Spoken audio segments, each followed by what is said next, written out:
tonight we are expecting a beautiful program. We have a wonderful guest on tonight. Um, and Unbox Media is one of our strongest supporters here at Darkwoods Paranormal. As always, I'm joined by my producer and co-host Raven Knight. Welcome, Raven. Thank you. Herself, whose research and perspective continue to elevate what we do here week after week. And I appreciate you being here, Raven. Tonight, we step into the forgotten. Vince Killeen, known to many as the Urban Investigator. As the star of Urban Investigator on Beacon TV, which I actually love watching that show, Vince has explored nearly 400 abandoned and historical significant locations across the country. That's phenomenal, man. Victorian mansions overtaken by silence, hospitals frozen in time, factories hollowed out by decades. Prisons where the echoes never quite faded. Urban exploration is not just a walk into a building, it's stepping into a memory, into risk, into decay, into history that most people dive past, without ever knowing what really waits inside. Tonight, I would like to discuss the psychology of entering places most would never dare approach, the legal and physical dangers of it, the preservation of history versus trespassing, and yes, the experience that cannot always be explained. Because when a building is abandoned, is it truly really empty? This is more than urban exploration. This is haunted history. This is a cultural of memory. This is what happens when curiosity outweighs fear. So settle in and prepare for a conversation that moves beyond bordered windows and broken staircases into the stories that refuse to die. Welcome to Darkwoods Paranormal. Raven, welcome. And also, Vince, Thank you. it's a pleasure being here. You are very well known, and we're excited to pick your brain on some stuff. I don't know about all that. I'm going to say you're well known. I know you. You're well known. Well, thanks. Well, if Raven knows you, you must be well known, man. That's all it takes, really, is that I know you. I'm excited that you're here, Vince. We had talked a little bit about having you on the show before, and so Yeah. now is the time. So welcome to the show. Thanks again, like you said, for being here. But I I start with the most cliche question ever, and I'm sorry, but it's just an important question, so we will just have to do it. I'm really curious Yeah. about your background and how you got your start in both because you also are a paranormal investigator as well, and you've been to a lot of Hmm. different places and all of those. I'm really curious about how you got your start both paranormal investigating, and then we can also talk about urban exploring because I always Hmm. found that really interesting. But how did you get your start in this whole field? So I started as a haunt actor at Waverly Hills Sanatorium in 2010. I used in Wow. so right around that time was where Facebook became available for all. Instead of just not college kids, now it's you know for everybody. And I used a page ad that I saw where Waverly was hiring haunt actors as a way to get into Waverly because I'd always seen it, heard the stories, people breaking in all the time back in the day and stuff like that. And I was into the spooky atmosphere and just kind of, just liked all things dark, I guess. My perception has changed, but so I had used that as a way to get to get to Waverly particularly, and on and off since 2010, I've worked at Waverly. Not currently, I haven't been there. I haven't worked there in about 4 or 5 years, but I've used that as I use that as a way to get in, and like I said, about 4 or 5 years ago, I ventured off and looked for a little bit more of what was out there in different places and different things, and realized pretty early on that I was spoiled with Waverly, like not really grasping how much that this costs, and kind of veered into the more urbex scene with just urban exploring and showing and broadcasting and streaming and just kind of showing the what the beauty was in the decay and why it's important and why preservation and restoration is so important. Because some of these locations, some of these buildings that are owned by the state or owned by a private entity, that it's not being taken care of. You see that it lasts the test of time. Regardless of the obvious dangers like asbestos and soft concrete and stuff like that, they have withstood time. And you get some of these new buildings, these cookie cutter designs. If you go to a good example is Nashville, Tennessee. If you ever go to Nashville, you'll see what I'm talking about. But you see these cookie cutter structures that go up, and whether it's a skyscraper or it's a McDonald's or a Taco Bell or Burger King, whatever.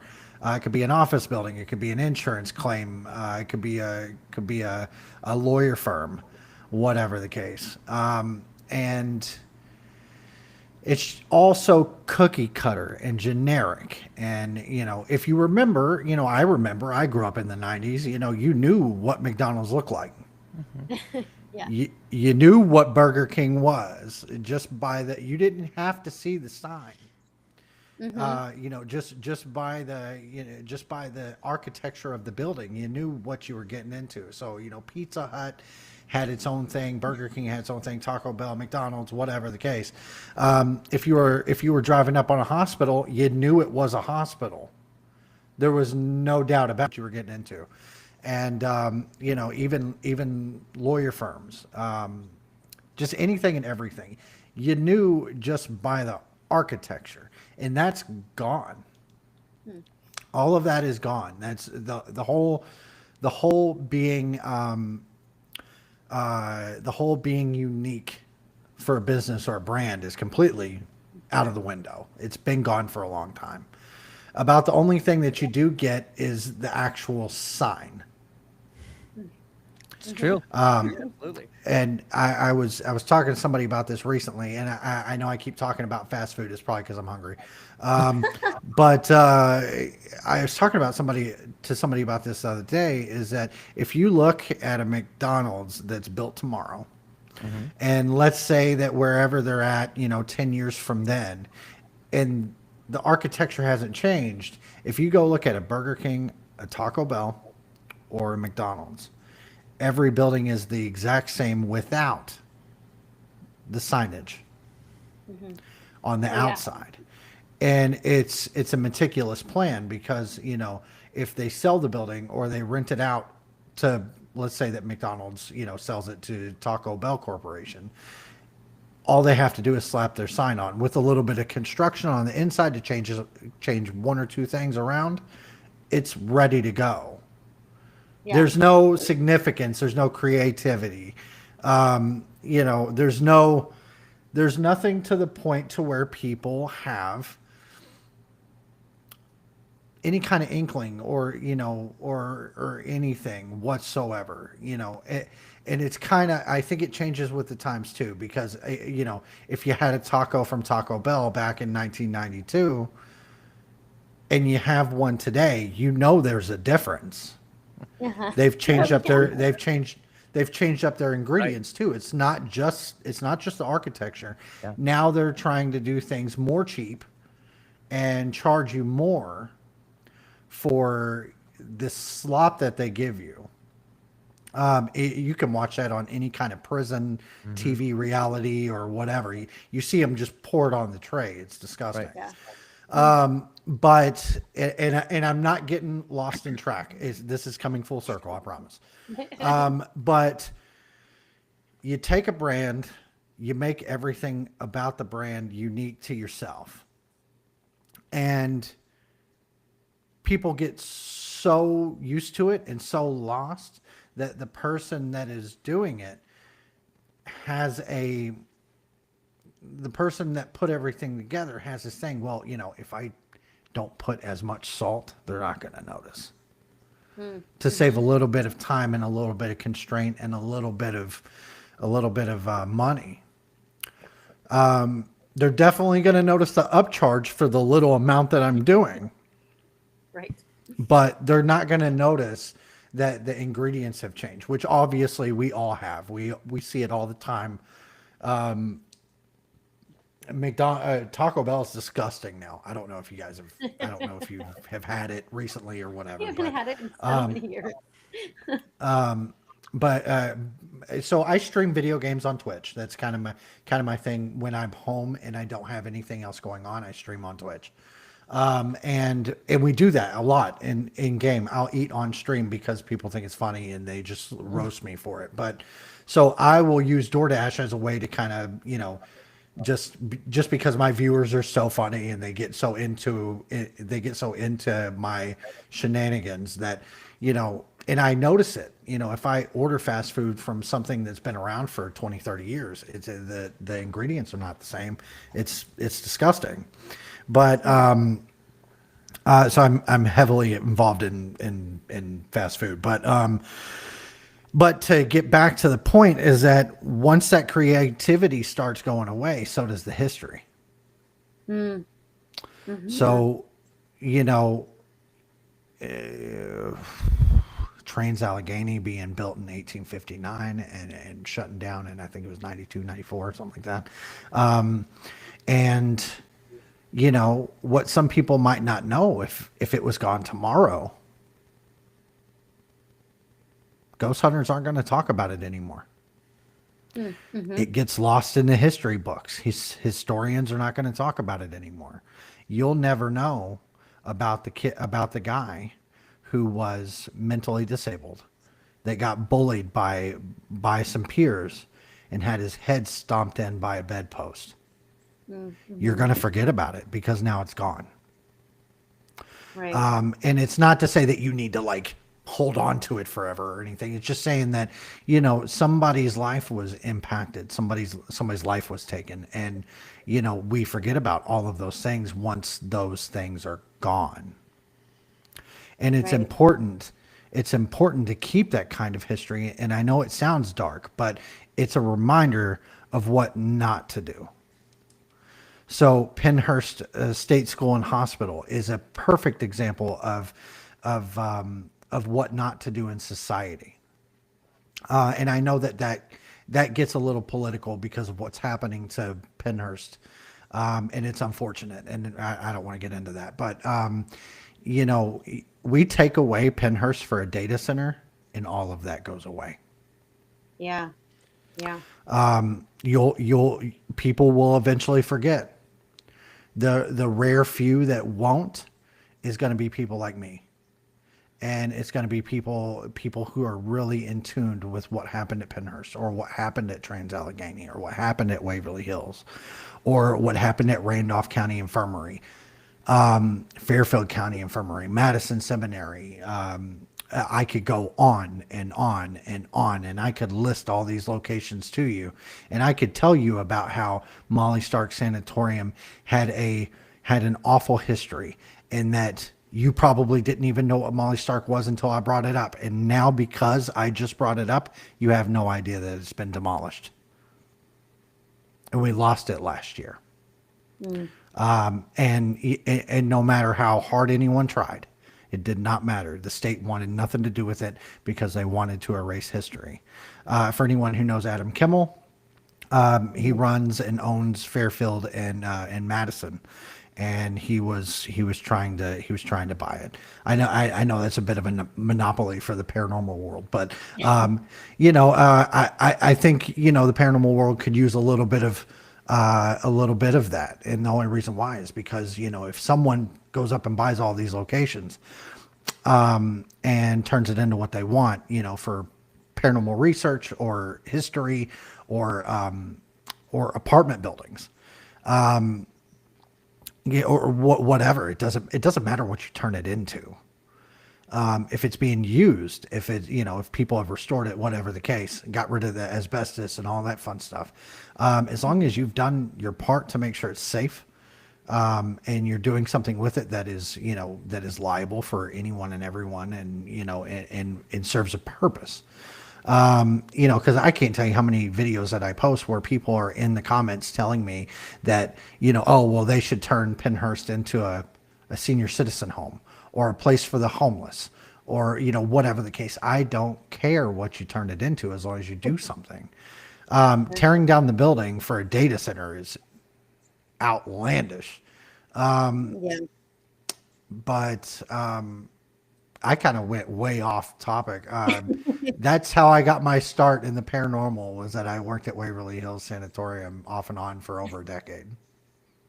Well, Vince, your honesty is actually quite refreshing. Mm-hmm. Very rarely do we hear people, especially in today's triggered snowflake society, where you start mentioning You history. said we weren't going to talk politics. We're not. That's the reality.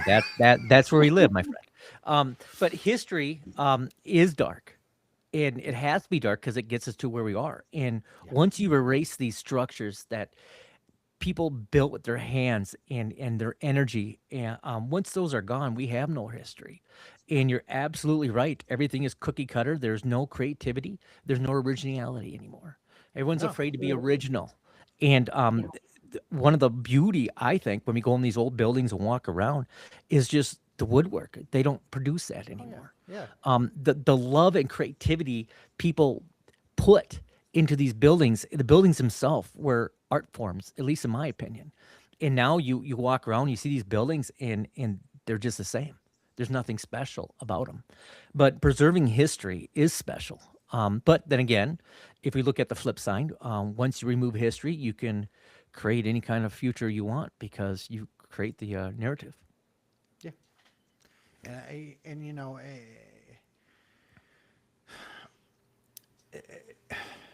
a lot of the so with what I do and what I feel and the passion and love that I have for preservation and restoration, it goes so deep because there's so many different things.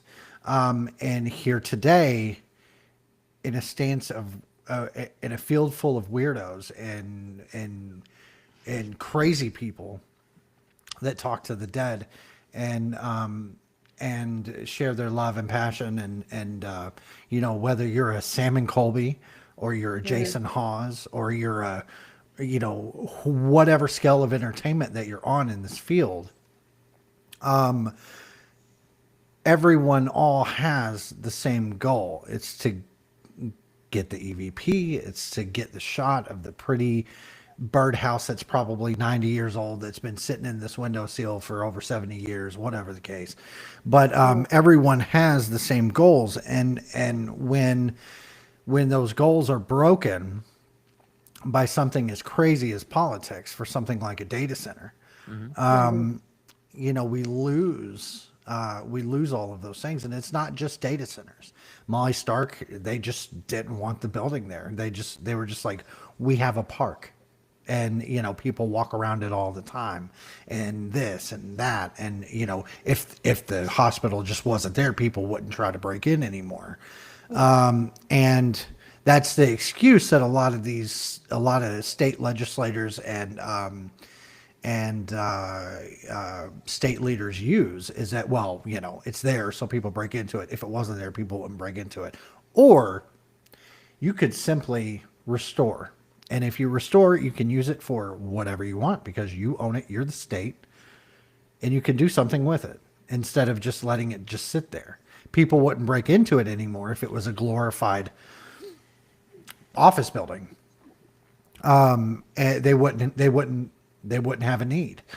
If you go to a place called Danvers, Massachusetts, there is a hospital out there. It's called Danvers State Hospital, or Danvers State Hospital for the Insane. You know, these buildings have several different names and numbers and everything else. Danvers State Hospital was turned into a glorified 5-star apartment complex.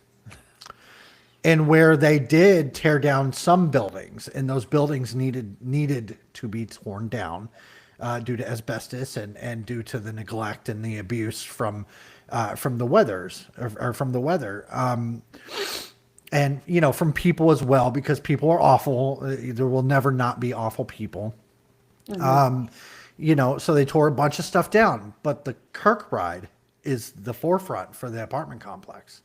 They have this big giant pool out back. They built other buildings for the complex as well, and even have a small museum in the bottom of the complex for the people that live there to go to be like, oh wow, look at this pretty picture that they saved. Look at this, look at this, look at that. But there's a wheelchair and all this other kind of stuff.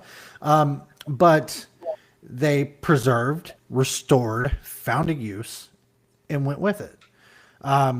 You go to Buffalo State Hospital, which is now I'm gonna have a brain fart now. It's I forget the name. Oh no. Wow, look at that. That's really fast. The Richardson Hotel in Buffalo, New York was the Buffalo State Hospital for the insane. Now, what's really cool about that is they've turned it into a hotel. It's really pretty. It's really nice. And from what I understand, the rooms are immaculate. There's one full scale of the building that is still abandoned. Oh. That Preservation Works, if you've never heard of them, is basically preservation and restoration, sort of like everything that I just said blasted to 11. Right. And they give tours throughout it. So if you're staying at the hotel, you can grab a ticket and go take a look throughout the building. You have to wear a hard hat, but regardless, they've turned it into something. They're doing something with it. There's a service. There's a purpose. And it's just kind of one of those things that doesn't make sense to tear something down that had bad history when you can preserve it, you can restore it, and you can give it a purpose. And people are like, well, it's tax dollars and it's this and it's that. And, don't give me that when we're donating $350,000 to Jason Hawes to secure the Conjuring house. Mm-hmm. And I'm not even trying to, and that's not shade at Jason or anybody or anyone who donated, but don't give me that crock. I'm watching my mouth. Don't give me that. Don't give me that crock. If you're willing to do this, you're definitely willing to do that. Mm-hmm. Yeah. Because I'll be honest, that's about what it's worth is $350,000. It's just a house. And now why it's worth 1.5 million is simply because there was a haunted history there that an executive made a big movie out of. Mm-hmm. If it was not for the movie, the property value wouldn't be where it is. The property itself isn't even worth 1.5. Mm-hmm. So if you can take $1.5 million just to secure it, that's not, you think about all the different things that go with it, right? Because over the winter, from what I heard, it had a busted water pipe. So the basement's full of water. Wow. There's the roof has had problems. There's from what I've heard, people have broken in as well. So there's problems. So the 1.5 only secures the house to make sure that all of those other things can be done. Mm-hmm. Wow. So if 1.5 million can be secured to buy a house, then 1.5 million can go into restoring something. Mm-hmm. And like I said, it's not shade at Jason. I love I think he's a good dude. It's no shade at him. It's no shade at any of the followers, fans, or anything that he's got that's donated. But if we can do that for a house, we can also do that for a historical hospital instead of leaving it to rot. 100%. Because I will tell you one thing is that the Conjuring House is not a historical landmark. But there's several hospitals in the U.S. that are rotting and abandoned and not being taken care of. It doesn't make any sense that we don't do more like what Danvers State Hospital did, or what Buffalo State Hospital did, or what Hudson River State Hospital is doing now. If you're ever in the Poughkeepsie area, you can see Hudson River State Psychiatric Center from the was it? I think it's Stop and Shop in Poughkeepsie, New York. You can see it from the grocery store. You can see the Kirkbride, and the parking lot for the grocery store was a big, giant, huge psychiatric center. So they have they have a foreman that's going through all these different changes, and they're trying to preserve the Kirkbride for multi-use functions and things of that nature. If they can do that with all the money that they've spent, there's something for everything. You don't have to tear down a building, especially if it doesn't have structure issues. Right. So I really do appreciate your passion. Where does your passion come from? And also, why are people so quick to tear down history?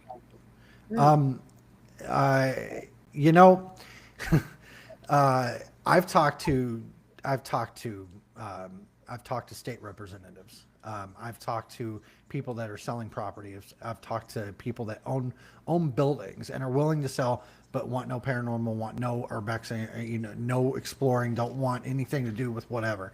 And so if you do buy a property, it comes with an extra cost on top of whatever your actual price tag is, and it's like a moral thing, right? So they want to.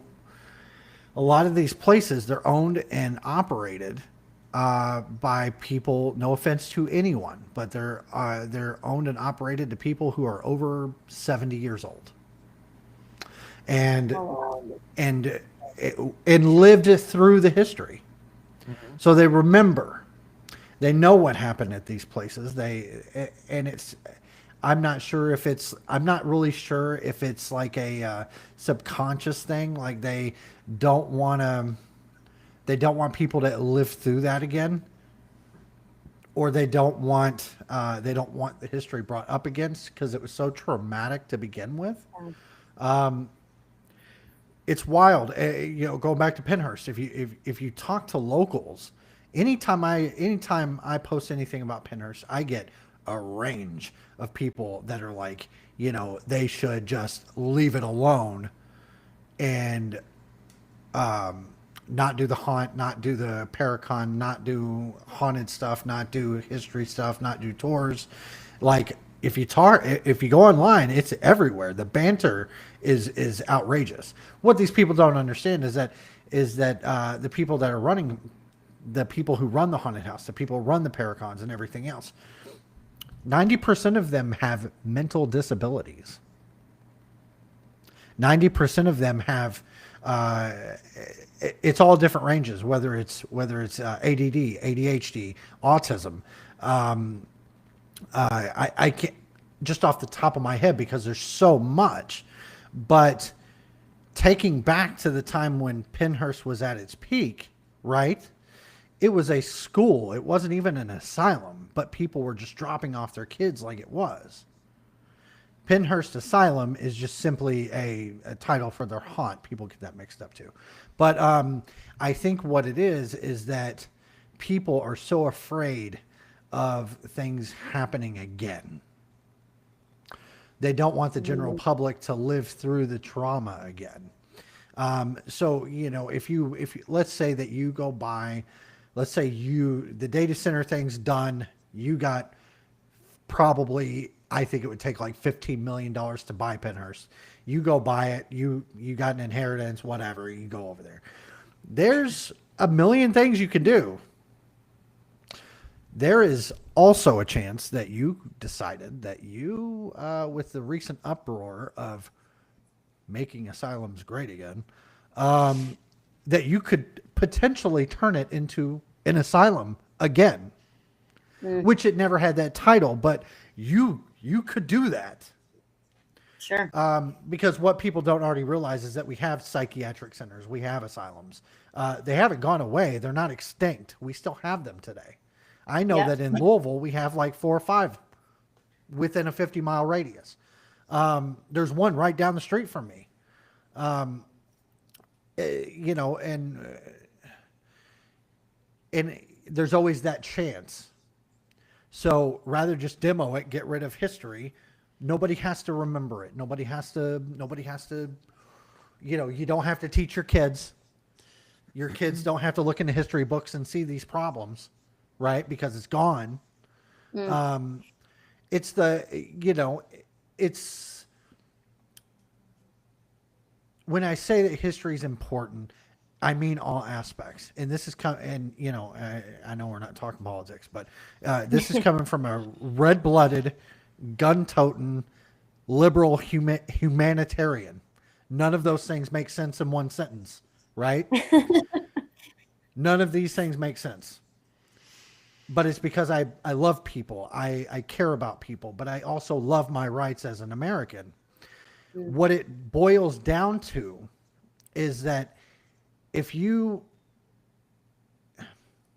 full Democrat here, okay, you tear down statues, and I understand why. It's awful.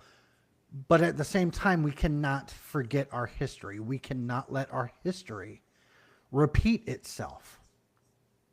So as long as that history is there, it is a clear-cut reminder of what not to do again. And I think that people today are terrified that those things could potentially happen again. Because we've already seen it. We've already talked about it. Make asylums come back. I don't know if you guys have seen it or if I'm just on the wrong side of the For You page on TikTok, but or Fox News or CNN or whatever, but I've heard talk of asylums coming back. We already have them. They're here.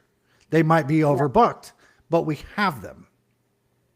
And I think that that's what scares the older generation, is to have to hear and learn and go through the trauma that they had to go through in their time.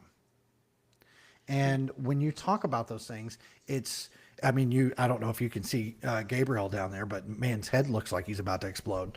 These are things that 100% on board with you, Vance. I do believe, you know, I appreciate your you noticing me, but I think you're very wrong, my friend. I think we repeat history when we don't know it. I think it is very important, especially the bad history, to keep it, because without the bad history, we will repeat it. But we have good history too, and I think yeah, we do. you know, so we live in an area that's close to Minneapolis, which, you know, loves being front and center in the news. I used to work in Minneapolis. I can tell you that there's a lot of people that I've met that probably should make a home in asylum. There's a lot of people I met that shouldn't. So asylums, you know, they're just a place for people to get help. And I do appreciate your perspective.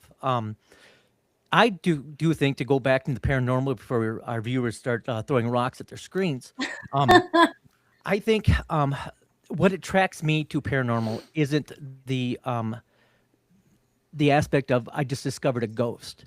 It's the reticence of history, that somebody put so much of themselves into something, whether it be a building or creating a chair, whatever it is, and that energy is still alive.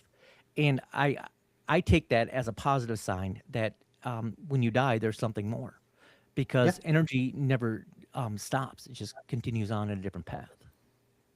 You're just a spoke on the wheel, and the wheel's going to continue to turn. Yes, sir. So I say this to everybody. If you don't debunk yourself, or you don't believe what you saw, or you try to come up with an explanation, if you're not a skeptic, you're not a ghost hunter. Absolutely. It's always been that way. And, you know, and you see some of the videos that come out, you know, throughout the timeline, where it's these young kids and they scream and yell about everything. And and there's no debunking, and that's why there's debunkers online. Now, I don't necessarily agree with debunkers, and I'll tell you why. Is because you weren't there. It doesn't matter what the energy is for the YouTuber or for the TV personality. You weren't there. You don't know what happened. You cannot debunk something when you wasn't there. Now, with that being said, if you see a fishing line, there you go. If what they saw or what they heard was not proven, or it wasn't, or it wasn't stated or whatever, maybe you didn't even hear it on the camera. You just, what was that? What was that back there? Well, we don't know because we didn't hear nothing. Right. If it wasn't on the microphone, we can't hear nothing. So, I think that when it boils down to the paranormal, what draws people in today's instance is obviously YouTube and TikTok and stuff like that. But that's made out of fear. It's not made out of enjoyment. It's not made out of it's made out of personalities. So maybe you're scrolling through your For You page and you see Sam and Colby pop up and you're like, wow, these two kids are, I'm going to take myself back to the age of 25 and say, wow, I'm a 25-year-old girl. And I think that both of these guys are super attractive and they're funny. They're entertaining. And they seem to get activity at every location that they go to. Right. What some people don't realize is some of the bigger productions, they're at locations for 3, 4, 5 days at a time. Yeah. And a lot of that evidence gets compiled. Because nobody wants to sit there and watch 72 hours of ghost hunting for one episode. It's not going to happen. I see lives. I see episodes go up on YouTube for 9 hours, and I'm just like, no way. I'm not sitting here watching that. I can watch the first original trilogy of Star Wars for that.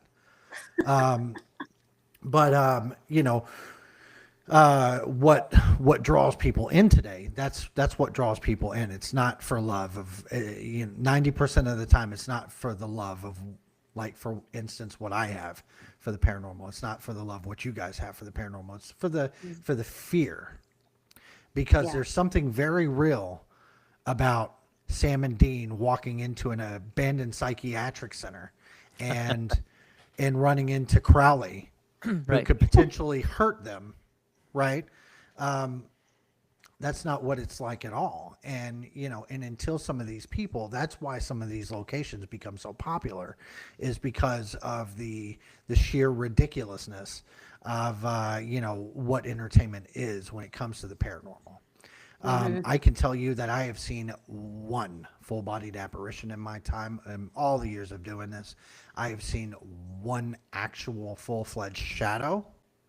I've seen tons of shadows. We all see shadows, whatever, and sometimes it's a tree that looks like a person. Sometimes it's a bird that flew through the building, because all these buildings are open. And skunks and raccoons and all these kind of different animals get into these buildings. I was at West Virginia State Pen last year, and we found a whole family of raccoons running through the staircase. And it's not it's not the animal's fault, and it's also not the location's fault, because these buildings are big. There's a lot of crevices. It's impossible not to be able to keep animals out. That's why they all have so many bats and snakes and all that kind of stuff.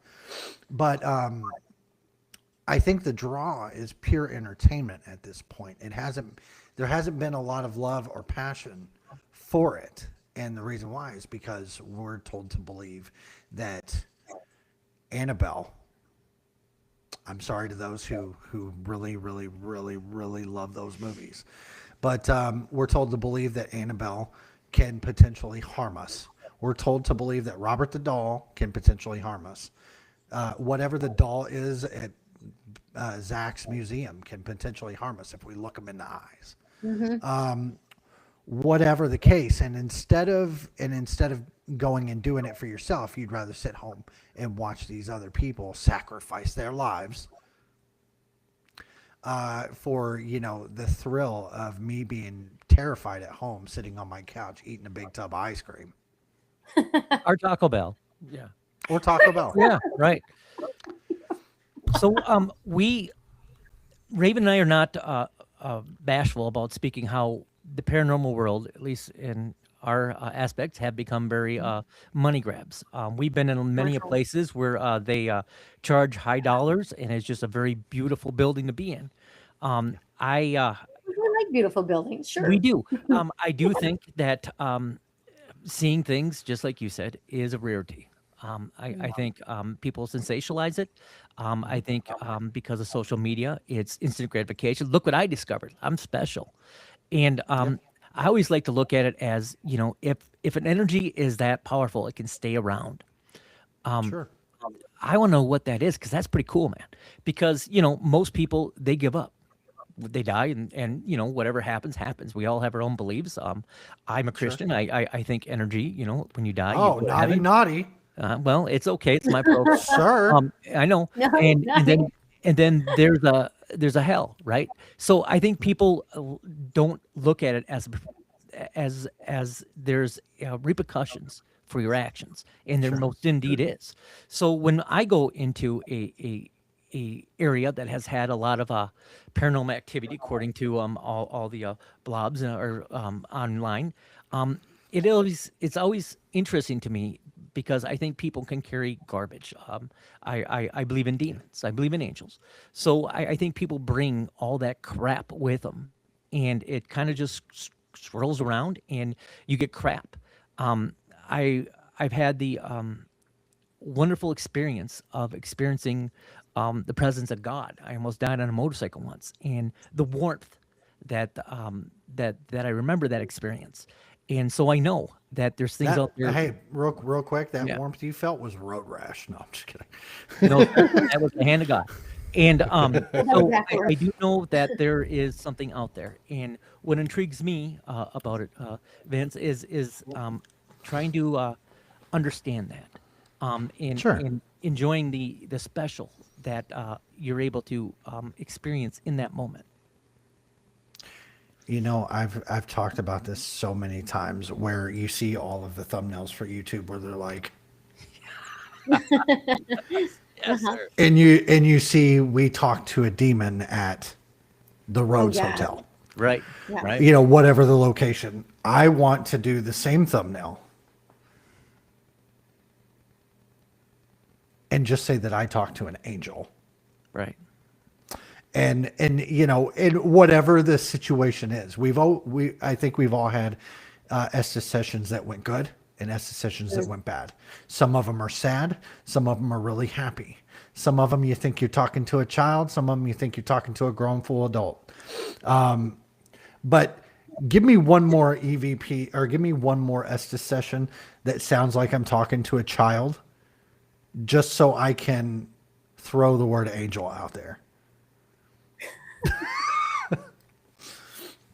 The demon and the angel thing drive me nuts, because, well, there's no angel mention anywhere on YouTube or anything when it comes to ghost No. hunting. There's none. I don't think they ever do. Nobody, No.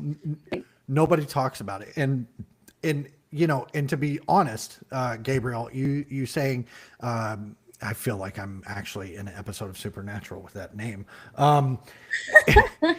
We love Supernatural. With you saying that, right? So that's a bold statement, right? You've talked Well, to, you've it's my been feeling. touched by the hand of God. Absolutely. Well, what I mean by that, this isn't shade. What I'm saying is that it's a bold statement, and it's a brave statement to say, right? Because there's so many people out there that, I commend anyone and everyone that has faith in something, whether it's God, it's Jesus, Lucifer, Allah, Buddha, whoever, whatever religious entity it is that you believe in. I commend anyone and everyone that finds faith in something, because I've never had faith in anything. So I use that lost faith that I don't have, and I put it into my children because I just simply haven't found the faith that you guys have. So for you to say something like that, you've been touched by the hand of God. For me, it's applause for finding faith. And it's also something that nobody talks about unless you're at church. It's not talked about, especially in this field. And I think one of the biggest reasons why is because you're not supposed to talk to dead people, Gabriel. That's true, but I think it's who you hang around with, because most of the people that we know in the paranormal world do speak like this. They do speak about God. They do speak about the devil, and they say prayers when they leave a supposedly demon-infested house. So it is who you all hang with, I suppose. Right. No, and it might be. And I mean, the last couple of years, the last year specifically has pretty much just been me and, a couple of friends that, live close to me because they help me with the conventions and the events and stuff. That's cool. And they go with me everywhere, with the exceptions of the stuff that, I can't take them to. Right. But Val and Taylor and AJ, hi. But it's one of those things that that is, I feel like, is heavily overlooked because, where I don't have faith, I believe that there needs to be a high and a low for these people just to stick around after death. Because, and I don't necessarily, I don't know what the image of heaven looks like. I don't know what the image of hell looks like, purgatory, all these different places. We talk about hell. I immediately think of the Earth's crust, like the center of the Earth, like under us. And then when you think about heaven, I think about the clouds and the sky and everything else. But there's a much bigger picture. We're floating on a rock in the middle of space. It doesn't even make sense. So this guy, this man that, or woman, we don't know which one, has made all of this, and we don't know anything about it. There's still more to explore. There's still more people to find and all that kind of stuff. And maybe it is just me, maybe I don't put myself in the circle of people who bring religion in to into the paranormal regardless. Because I don't see anyone praying before they go in. I don't see anyone praying when they go out. I see a lot of people that are like dousing themselves in holy oil and stuff, but Right. it's not even holy oil. It's like sage and Right. all this kind of stuff, and that's super weird to me because I've got native ancestry and I don't even know anything about it. I didn't get this nose from nowhere. But I've got ancestry that goes back, and some of my family members that I've talked to, they're like, it's not appropriation. It's not cultural appropriation. They just don't know what they're doing. They don't know they don't know what the sage is used for. They don't know, they watch one episode of Yellowstone and they think they know everything. And, so it's just kind of one of those things, and that's not to throw shade at people that sage. I'm just saying that's as far as religion that I see in this field. Well, I'm sorry to hear that. Yeah. It would be really cool to hear more. And I say that with being someone who is not faithful to a religion. Because as far as God is concerned with me, I put my faith in my children because I just haven't simply found faith. But I think it would be a cool thing to investigate with somebody who uses that as their forefront, especially with knowing that it's a sin. Because you're not supposed to conversate with the deceased. Yes. We've had that conversation. I'm glad you brought that up. Yes, we have. Actually, we actually just interviewed a group not too long ago called Search for Spirits, and that was their whole thing. Is that they actually approached it in a different way. They went in and did investigations, but their whole thing was trying to actually help the spirits cross to the other side. And they were very religious. Yeah, I mean, it was a very interesting conversation. And something that you don't find super often in the paranormal field either is that most of the time, what I think is people, again, like you were saying, people just go in and they're just trying to make a quick buck, or they're trying to make a TV show or something, and that's all they're doing. This is all for views. And we also learned the Zach Bagans of it all. Just like, oh no, and everything's demons, and that, because that sells. Kind of like how sex sells, demons sell. So that's but yeah, these guys, they were very interesting, and that was their whole premise, is that they wanted to go in and help the spirits cross. I hope that they don't tell that to location owners, because location owners get crazy over that.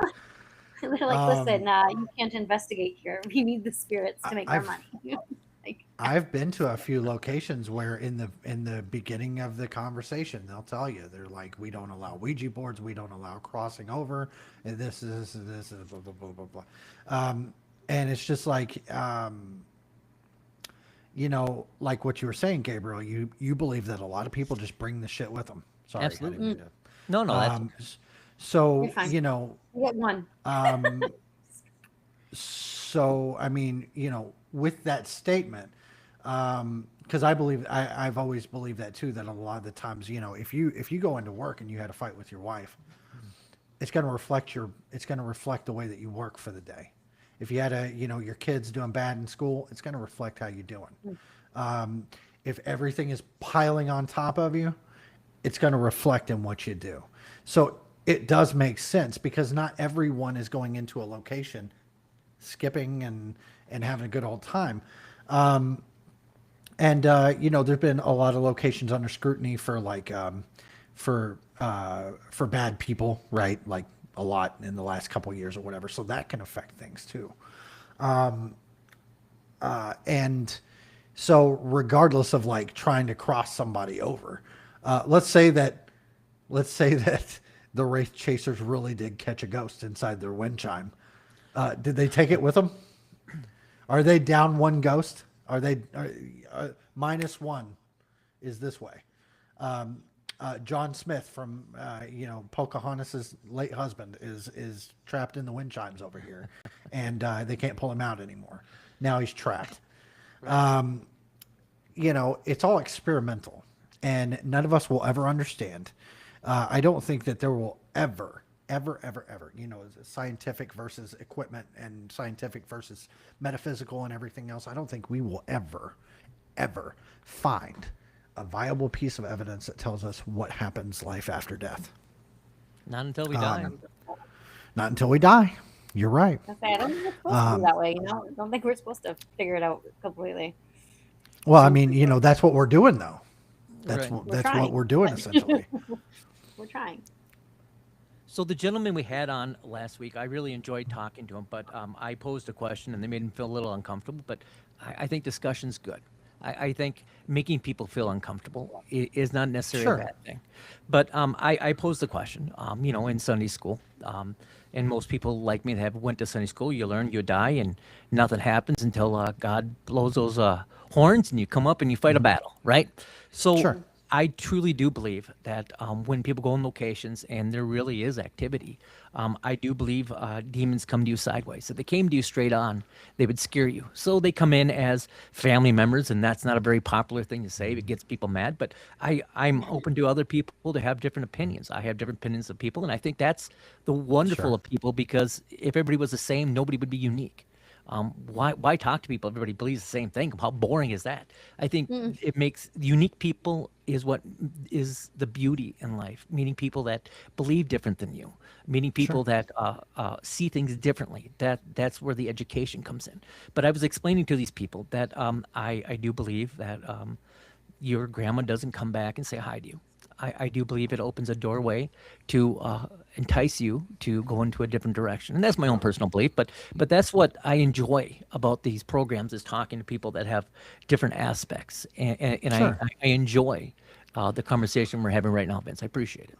So what was the question? I thought you were about to ask me. There wasn't a question, and I was just giving you a statement. Okay. I got you. my Aunt Joy has told me from the very beginning, ever since I started at Waverly, to knock it off. Stop doing what I'm doing. Yeah, very religious, and she's a wonderful person. There's nothing wrong with her. When my grandmother passed away, she was there, and it's just, whatever. But she's always told me, stop it, knock it off. You're playing with stuff you don't know about. And, and realistically, when you look at it, that's an opinion, because neither does she. True. But she believed that all ghosts, anyone who was after death, was demonic. Like you said, come at you sideways, because if they came at you directly, you wouldn't be able to handle the situation.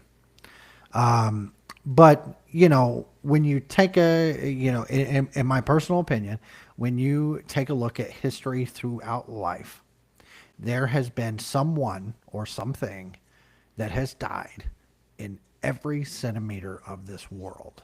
Think about how big that is. That's the ocean. That's every amount of land. That's through the Big Bang. That's through time with dinosaurs. That's through time with primates. That's through time with evolution through man. Literally every single centimeter of this earth has been covered in death at some point in time. So it's not surprising to me that I might hear something at a hotel. It's not surprising that I would hear something, even maybe I walk into does a bear use the bathroom in the woods if you ain't there? Well, Yeah, way I would to say yeah. also PG yourself or G yourself over there. Oh, I'm trying to. I'm trying You're to. doing great. You're doing great. But it's one of those things, like, it wouldn't surprise me if you did, Gabriel, you heard something in your house that you couldn't explain. Even if the house doesn't have history of death, because the land on it before had death on it. So it wouldn't surprise me. But, the demon thing is wild to me. Because, a lot of people are like, demons this, demons that, and everything else. And I can't imagine a demon talking to me like a 3-year-old. I can't imagine a demon talking to me as a 22-year-old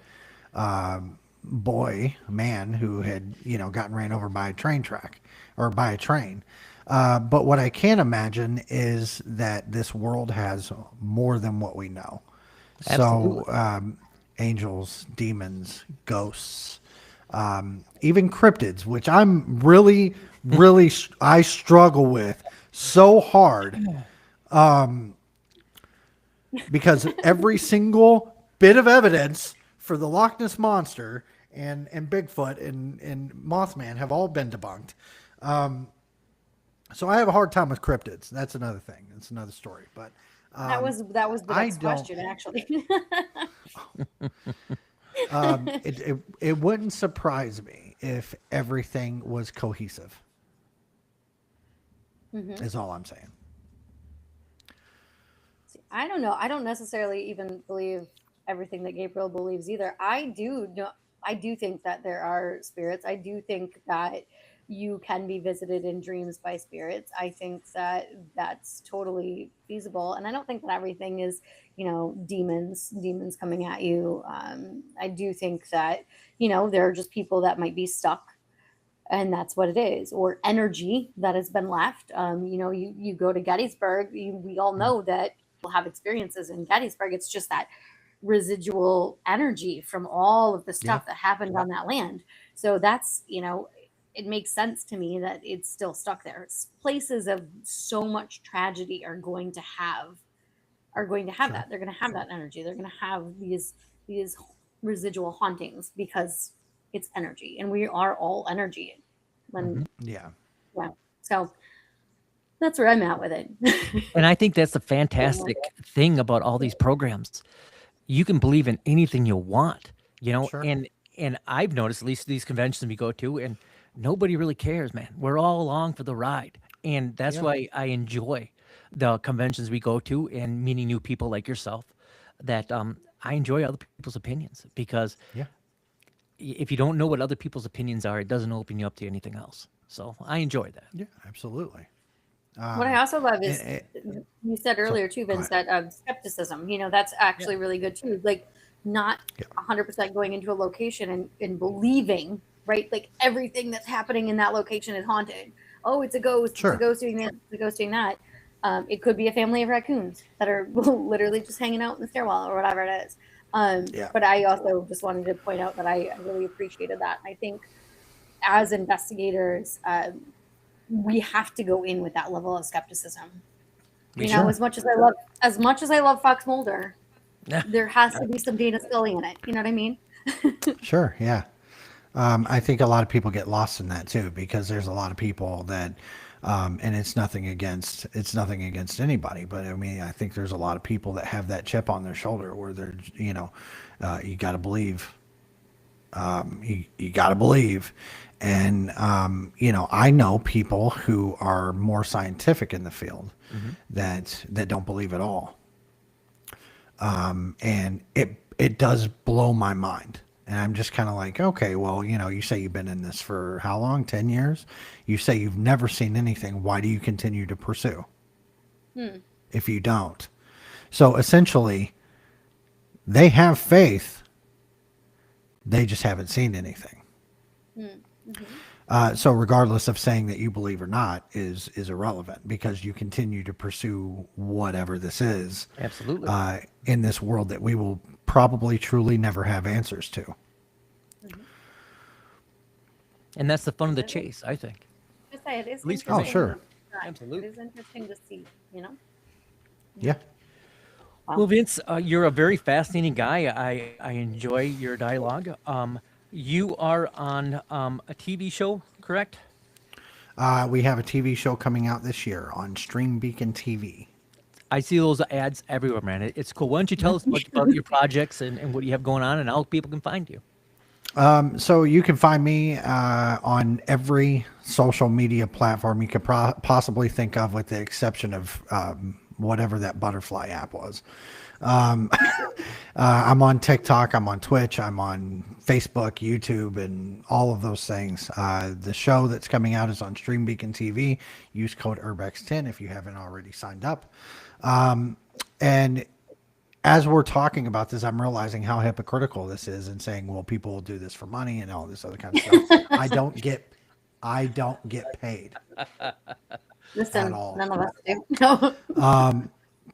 But this is for the love of the game, baby. Right. But it's one of those things that, in order to, it's one of those things like, I want to do this for the rest of my life, and sometimes that means you have to take some money to make it happen. Because I would love to do this without a normal job, and if I'm gonna do that, I have to make sure that my children are taken care of, and and all of those things. But StreamBeaconTV.com, use code RBEX10. The show, from what I understand, should be out by the summer. You can find my website, urbaninvestigator.com. It has all of the events that I'll be at this year, including Booze on the Battleship in North Carolina, at the USS North Carolina. There's a lot of How cool Carolinas. is that, man? I will be at Pennhurst Paracon this year. I will be at oh my gosh, the Gettysburg Battlefield Bash. If you don't know anything about that, it's a charity event for wounded warriors. Cool. I will be at the Maine Horror and Paranormal Convention. We're starting to mix those things up. Yeah. And I will be at the Underworld Culture Con. And there's 5 or 6 others, and 3 of them aren't confirmed just yet. But as more stuff comes on, it'll go onto the website. At these events that I'm featured at, I will give you a presentation of 10 locations that are thriving due to what we talked about tonight, and 10 locations that are faltering and failing miserably because ownership is not doing much about anything, and why it's important to preserve and restore these locations.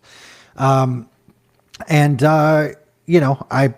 post daily for the most part, and I have stuff out all the time. And if anyone has any questions after the podcast, or you just want to chit chat or whatever the case, you can always send me a message on Facebook or Discord or wherever's your favorite place to talk to people. And that's just me. Well, brother, whatever we can do to help preserve these buildings, please reach out. Let us know. I think it's a wonderful fight, and I'm glad you're in this world, my friend. Thank you very much for joining. Thank you. I appreciate it. Absolutely. Absolutely And love your for- passion. Vince. Yeah, Absolutely passion's love good, it. man. I At think least somebody has some. Passion's a lost cause, man. Nobody has anymore, but it's good to see people. It really is. Yeah. At least you believe in something. I love that. Preserving things. Yeah. I love that, man. So to our audience, I thank you very much. darkwoods.paranormal.com. And please reach out if you have any questions. Please follow Vince. It's a wonderful cause. If we don't preserve our old buildings, we won't have any more. History is only ours if we can keep it. So thank you for joining us. Stay safe out there, and thank you. Thank you. Stay on for a little bit, Vince, while we exit out. Thanks, everyone.